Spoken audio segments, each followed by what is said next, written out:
انہوں نے فرمایا اگر اذان شروع ہو جائے اور واش روم جانے کی بھی حاجت ہو تو کیا اذان سنیں یا واش روم چلے جائیں؟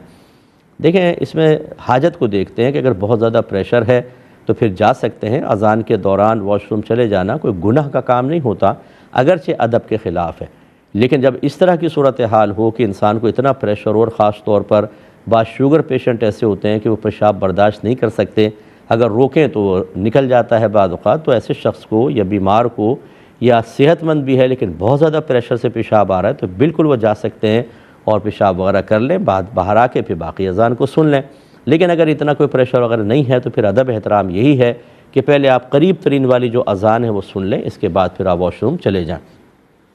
اور اذان کے بارے میں پہلے بھی میں آپ کو کہہ چکا ہوں کہ ہر ایک کو چاہیے کہ تھوڑا تجوید سیکھ لے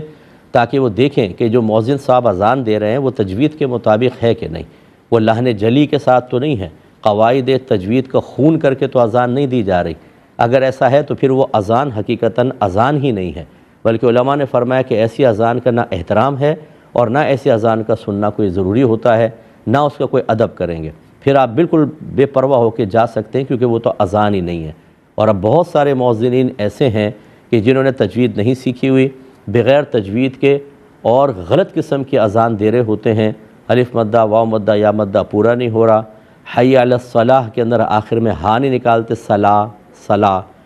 فلاح کے اندر ہاں نہیں نکالتے، حی علی الفلاح ہے ہاں نکالنا چاہیے، وہ حی علی الفلاح بلا کہہ کے چھوڑ دیتے ہیں، ہاں غائب ہے۔